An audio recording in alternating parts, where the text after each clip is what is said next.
Yes, I'm Arun Gopal Krishna. Not surprisingly, India is home to 77 million diabetics with second largest cases in the world.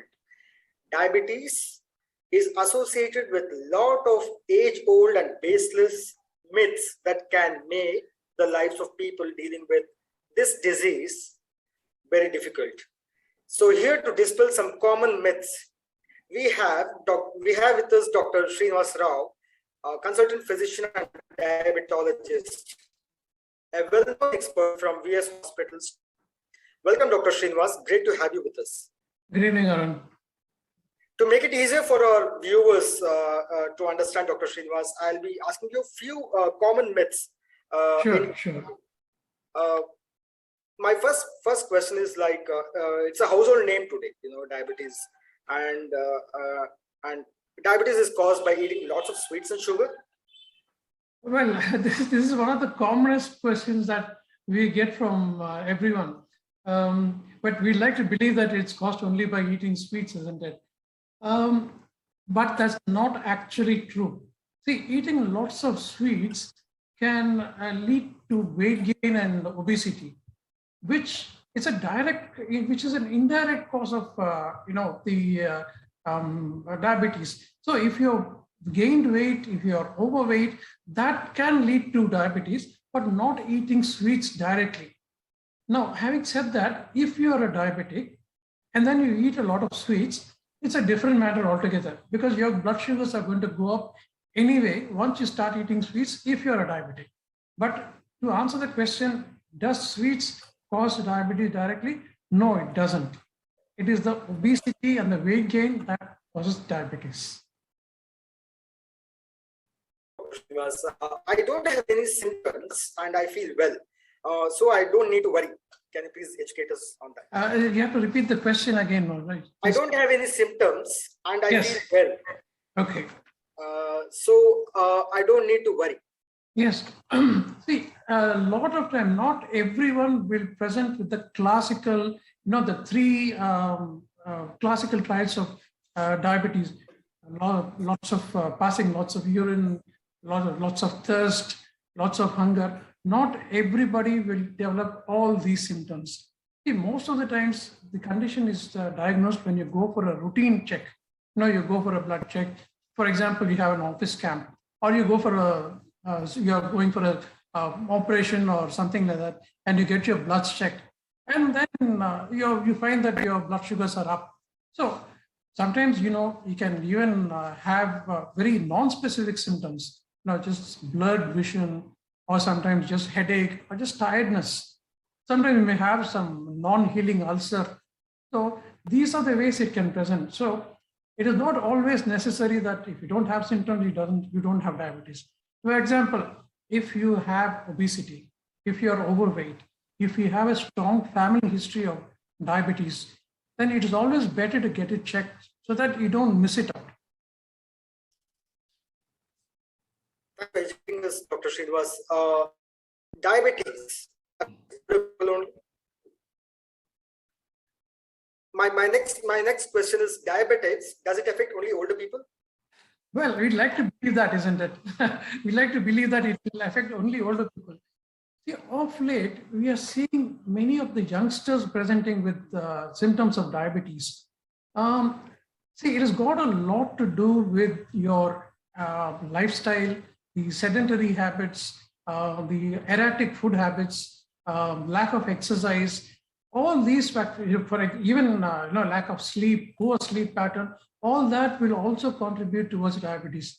I think I can say in my practice, what I have observed is I see a lot of these IT guys presenting with diabetes at a much younger age. See, these guys typically work for this Western times, and their sleep pattern, their eating habits is completely off. And yes, we're seeing more and more youngsters. See, on an average, if you look at the statistics, we Indians develop diabetes about 10 years earlier than our Western counterparts. And the average age of diabetes in our country now is around 42. So yes, we are seeing quite a lot of young diabetics.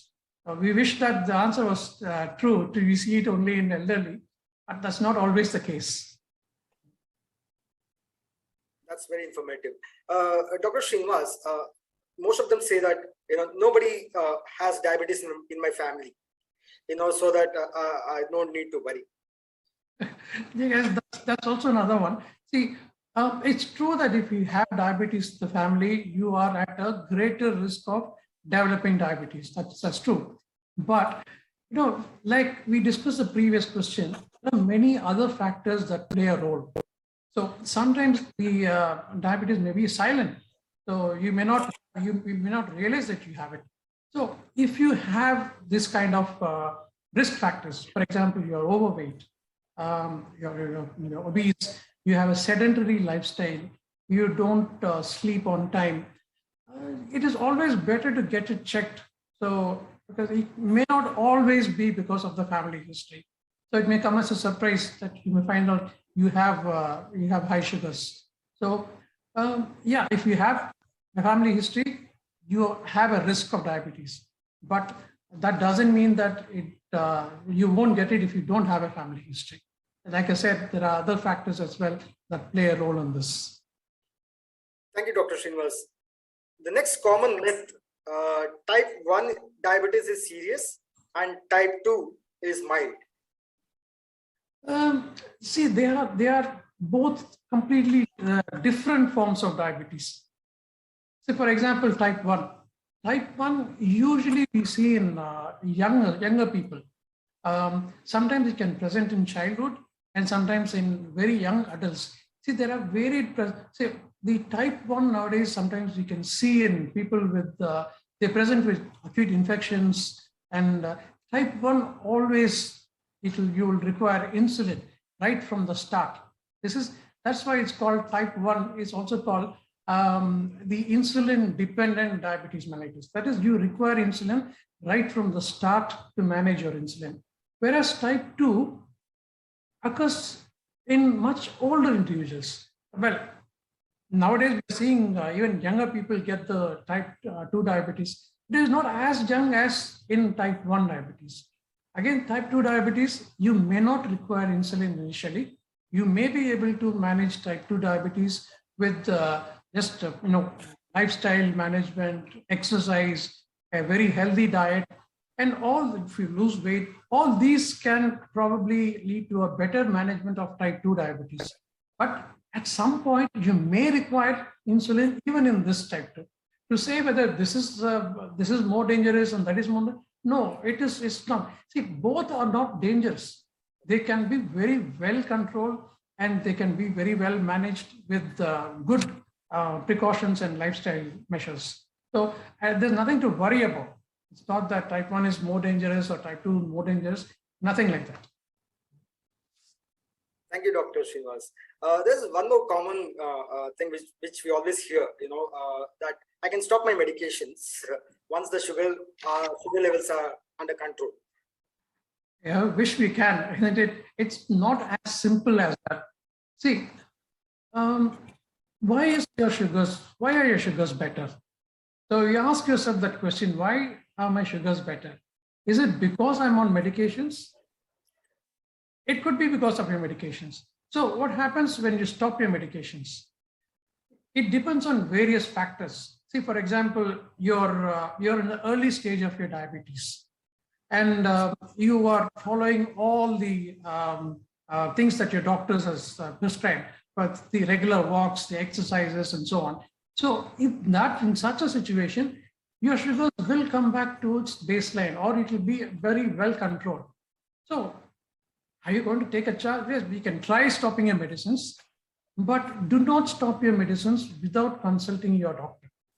So I see a lot of patients in such scenarios where they said, doctor, my diabetes is very well controlled, so I've stopped the medication. I've taken it for a few days. Now it's under very, very good control. I've stopped the medications altogether. But they come back with higher sugar levels. So even if you stop your medications, make sure that you check your sugars regularly. Keep a tab on your sugars so that you don't miss the high sugars at some point. And never ever stop your medications without consulting your doctor. As I said, your control may be because you're on medications. And once you stop your medications, it may go up. But as I said, it depends on the individual. So always consult your doctor before you decide to stop your medications. Dr. Srinivas, diabetes, is it just about sugar control? It is not as simple as that. See, diabetes is one condition that can affect you from head to toe. So when I mean head to toe, I literally mean head to toe. So head, if you start taking the head, you may develop headaches. You may develop eye complications, and you can just keep going down organ-wise. And diabetes can affect each and every organ that you can see. So for example, it can affect your heart, it can affect your kidneys, it can affect your nerves, your feet, the bottom of your feet. So how are you going to look out for all these symptoms? So it is not just about sugar control. So diabetes is also associated with high blood pressure. It is also associated with high cholesterol and see, overweight. It may also be associated with thyroid problems. So it is not just about sugar control only. There are other factors also that are involved in this. So some of these things may not be evident initially. So it may be silent. So you're going to do some tests to screen them, just to make sure that you're not missing out on them. So the answer is no, it is not only about sugar control. It is also about other organs. So you have to make sure that you keep your weight in check, your BP in check, your cholesterol in check. Make sure you go for regular checks for your feet, your eyes. So it is the whole works, if you know what I mean. It's all interlinked, Dr. Srinivas. It is all interlinked. Absolutely, it is all interlinked. Doctor, diabetes, the tablets for diabetes affects kidneys. This is something that is asked very often in the clinics. Doctors, I'm on tablets, I'm worried about my kidneys. Actually, that's not quite right, because it is not the tablets that affect your kidneys. It is your high blood sugar that is going to affect your kidneys. So imagine this scenario. Your blood sugars are high and your blood is very rich in sugar. And this kind of very rich sugar, blood which is rich in sugar, is supplying all your organs. In other words, your organs are being bathed in this kind of blood, which is high in sugar. So that is when the damage happens. So in fact, there are some medicines to prevent progression to this. In fact, the medicines are given so that these kind of complications are reduced. So, and you also check your results, your parameters regularly. You do your urea and creatinine, you do your liver function test, you check your feet and everything. You look for all the side effects, and then you adjust your medications accordingly. In fact, there are now medications to help in these kind of conditions. The more and more we learn about these things, the more and more we know, the better it gets. So there are medications which are helping these kind of situations. So yes, it is not the medications that are going to cause the kidney failure. It is the high blood sugar itself that is a main cause for these kind of problems. Thank you, Dr. Srinivas. Is insulin is addictive and given in the last stages? Well, let me give you an example. See, for example, let's assume that your thyroid is deficient. You have hypothyroidism. That is, your thyroid is underactive. So what do? You take thyroid tablets, right? So another common thing is vitamin D deficiency. Your vitamin D is deficient. You straight away take this vitamin D capsules or sachets or tablets or whatever it is. You don't have any problem there. You're happy taking these tablets. Yeah. Now let's shift to diabetes. Diabetes is deficiency of insulin. Now, insulin comes as an injection. That is where the problem happens. So we are replacing the insulin, which is deficient in diabetes, but then it is in the injection form. Now we all have a problem. See, we are kind of, when it comes to injection, we just associate it with some kind of an addiction. That is not true at all. Say, for example, you may require insulin for a short term in certain conditions. Say, for example, if a person is going for a surgery, an operation, or if he's been unwell for some time, or if the sugars are very high for a short period of time, you will require insulin for that short period of time to control the insulin. And once you're better, you may come off the insulin altogether. So sometimes in the initial stages of diabetes, you may require insulin just to, kickstart everything else. And then once your sugars are better, you may come off the insulin. So it is not the, insulin is not addictive. See, there are certain conditions in diabetes where you may require insulin on a long-term basis, but it is not addictive in any way. It is one of the most common myths. Thank you for educating Dr. Srinivas. There's one more common myth, Dr. Srinivas. It's like once I start on insulin, it's like I cannot come off insulin. Yeah, see, this answer is very similar to what I said in my previous question. Yeah, see, there are certain conditions which will require insulin for a short term. So, depends. So, for example, if a lady is pregnant and she has diabetes in pregnancy, the best medicine for that in such a scenario is insulin. So, you will require insulin during the course of that pregnancy. And once you come off that, your insulin may be stopped. So, and for example, you're undergoing a surgery where you're not, what do you call nil per oral? That is, you're not taking anything orally. And how do you control the sugars then? The only option is insulin. You take insulin for a short term. And then once you're back to your normal self, once you're eating and drinking better, you can go back onto your tablets and you can stop your insulin.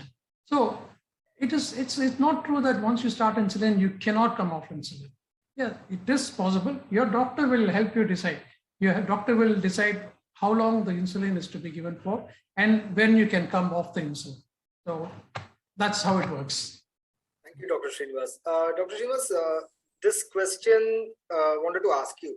Pharma companies alter the numbers to sell more medications. This is a very important question.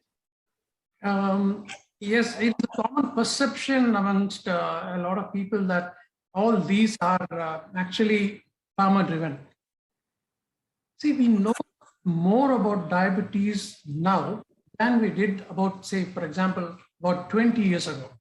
So we know that we have better equipments, we have better diagnostic skills, and we are able to pick up the complications and the effects much more easily now than we did a few years ago. So given such a scenario, we are able to determine at what level or what point the complications occur. And so, yes, the more we know, the more we treat, the more numbers are changing. Yes, of course, the numbers are changing. The numbers are changing because we know more. And because we know more, we are doing more. So that is why the numbers are changing. The guidelines are formed by a panel of experts. So there are all eminent people in the field who form the expert panel, and they are the ones who decide. It's in the various countries, we have guidelines for the American Diabetes Association, Indian Diabetic thing. This is the RSSDI, which is the guideline giving thing for Indian diabetes. There are various associations. You have in the UK, for example, you have the Diabetes UK. So these are the organizations where the experts, they can give us the guidelines. These guidelines are framed by these people, and that's why the targets change. It has got nothing to do with pharma companies. The pharma companies have absolutely no role to play in this. Thanks for clarifying, Dr. Srinivas. Dr. Srinivas, it's like, we have seen diabetic patients coming back from the hospital after undergoing checks. The most common thing what they say is, my doctor prescribes a lot of tests. Is this really necessary? Yes. See, it depends on what your condition is. See, like I said, diabetes is something that can affect you from head to toe. Diabetes is just not only about sugar. Like I said, diabetes is also about various other things. Say, for example, the high blood pressure, cholesterol, the other associated things like thyroid issues, all all these need monitoring.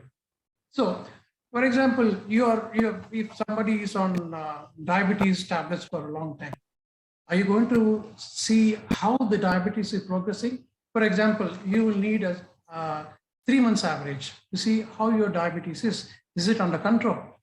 And how are the kidney function tests? And what about the other complications? See, as I said, diabetes is something that can affect you from head to toe. How are you going to look for the effects of diabetes on the eye? How are you going to look at the effects of diabetes on your feet? So most of these times, sometimes these symptoms can be silent. So unless you screen for them or unless you look out for them, how are you going to find out whether you have them or not? So that is the reason your doctor is going to prescribe you tests just to monitor your conditions, just to monitor that the progression and when they say the progression, the condition is under good control. So all these tests help in determining these kind of things. So if your doctor is prescribing all these tests, it is just to make sure that you're fine. It is just to make sure that everything is in order and everything is within the normal limits. So you don't worry about that. This was very, very clear, Dr. Srinivas. Dr. Srinivas, is diabetes curable? It's all nuance, isn't it? See, for example, in the early stages of diabetes, let me put it this way. Early stages of diabetes, you follow a very strict diet, you exercise well, you control your sugars well, you follow all that your doctor says, your sugars are completely back to its baseline, it's come back to normal, you come off the medications. Is it a cure or is it a remission? What would you say there? So you come off the medications for some time, but later on, after some time, your sugars start going up. So what do?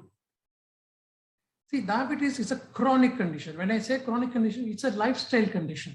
So this is something that no, it is not like as simple as a chest infection. If you know what I mean. See, chest infection, you take medications for about 5 or 6 days, you're done with it, you're done and dusted. But this is a lifetime condition. This is a long-standing condition where, see, it doesn't mean that you cannot control it properly. Like diabetes is something you can control very well. I'm not too sure about the cure part of it. It can be controlled very well. You can lead a normal life with diabetes. But the cure part, I'm not too sure about that. So. Thank you, Dr. Srinivas. Dr. Srinivas, there's one myth, like I cannot say it's a myth. It's like my neighbor has diabetes, but is on one medication, for example. But I've been given multiple. Can you clarify on it? See, each person is different, and there is no such thing as one pill fits all of them. So there's no one simple pill.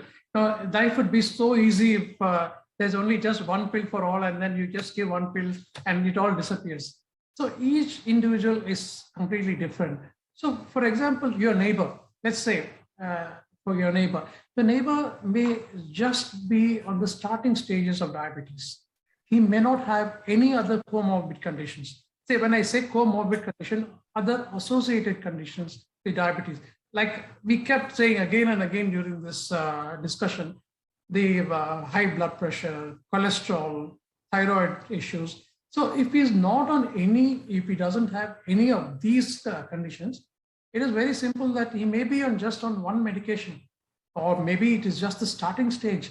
And, that's why he's probably on just one medication. So it really depends on, what kind of stage you are on. And then you can take it from there. Thank you, Dr. Srinivas. We have seen a lot of diabetic patients participating in sports, and there are few of them. They say that they have that fear that I have diabetes and I cannot participate in sports and other activities. Can you clarify? See, if you Google celebrities with diabetes, you come up with a lot of names. There are famous actors, musicians, politicians, um, and they all have diabetes. See, diabetes doesn't stop you from leading a normal life. You can carry on with your normal life. You can carry on with whatever you do, whatever interests you have in your life. You can just carry on with all these things. In fact, we encourage diabetics to be more active, exercise regularly, and be physically fit. But before you embark on these kind of exercises, always consult your doctor to see what kind of an exercise regimen you can go on to. So that is the key thing. You stay active, you stay fit, but consult your doctor before you go on to the exercises. I remember, when we were growing up, Wasim Akram, the very famous Pakistani fast bowler, he has done a lot for the diabetes awareness. And he has come open and said that, yes, I am a diabetic, but that hasn't stopped him from achieving. Look at what he's achieved in his field. So diabetes does not mean that you stop living your normal life. You can continue with whatever you do, enjoy whatever you're doing, and keep in touch with your doctor regularly, and then he'll guide you what to do, how to go about the whole thing. That's great, Dr. Srinivas. Dr. Srinivas, how about jaggery, country sugar? Is it okay for diabetes? See, I have just only one line for this. Sugar is sugar is sugar. So, it is, whether it's a country sugar or palm sugar or jaggery or white sugar, they all have sugar. It is all sugar. So, yes, it does affect like we discussed at the start of this discussion. Does sugar cause diabetes? No, it doesn't cause diabetes directly. But if you're diabetic, then yes, taking sugar will lead to an increase in your blood sugar. So if you're diabetic, it's best to cut down on sugar. Dr. Srinivas, we see we see a lot on social media that diabetics is a hoax, and insulin is pharma driven. Can you throw some light on it? So again, we come back to this previous questions that we have answered. Yes, there is a lot of things going on in these social media, but whatever comes on social media, please take it with a pinch of salt, or rather a huge bucket of salt nowadays. Because a lot of things it's just completely false, untrue, and this leads to a lot of panic. Because I see a lot of people coming and talking to me in my clinic saying that, but doctor, I got this message on WhatsApp saying this is what it is. How true is it? So we spend a lot of time trying to say that, look, don't worry about these things. Whatever you see, not all that you see on social media is true. So a lot of people say, yes, this insulin is hoax. No, it is not. Insulin is something that we all need to control your sugars. Insulin is the natural hormone inside the body which controls your sugar. So when it is deficient or when you need insulin, you have to take insulin to protect your organs like your eyes, your kidneys, your feet, and everything. So insulin is actually life-saving in these conditions. So there's absolutely no truth in these kind of messages. Thank you for clarifying that, Dr. Srinivas. Diabetics need to eat special food? Not really. I mean, if you're eating sensibly, there's absolutely no need to have any special kind of foods or fat foods or fat diets, anything like that. As long as you're active, you're healthy, you're eating sensibly, there's absolutely no need to go for any of these. There's nothing like that. The good news is nothing is banned in diabetes. A lot of people say, I can't eat this, I can't eat that. No, it's nothing like that. You are allowed the occasional sweet once in a while. You're allowed that occasional dessert. Go for that. Have a sweet once now and then. Have a piece of cake. Have some dessert now and then. You don't need to stop. But find a balance. See, it is all about balance. This is life, isn't it? This is what life is all about. Finding the right balance. So on the days when you're indulging, on your days when you have a piece of cake on there, don't forget to exercise. Don't forget to go for that walk. Don't forget to follow this healthy lifestyle. remember one thing, in diabetes, there's no fasting, no feasting. Everything is in moderation. As long as everything is in moderation, you're absolutely fine. It was very encouraging, Dr. Srinivas. In fact, Dr. Srinivas, thank you for joining us today. It's a pleasure. Debunking all the myths in diabetes. Pleasure. I think we should catch up again, and we nowadays we are also, reading a lot about can diabetes be reversed? We should catch up on this. And That's a very interesting topic, Arun. That's a very interesting topic. We should really catch up on that one day. Yeah, we will surely get in touch with you. So viewers, it's important to realize that there is a lot of misinformation out there. So through a right understanding of the disease, one should follow the right advice, which includes a healthy diet, regular exercise, taking right medication when required, and follow up with your trusted doctor, which will invariably lead to good health outcomes. Merry Christmas to you all. Dr. Srinivas, thank you once again for your time. Merry Christmas and Happy New Year to each and every one of you. Thank you, Dr. Srinivas, for clarifying a lot of myths. Thank you, viewers. Till then, stay tuned. Good night. Take care. Thank you. Good night.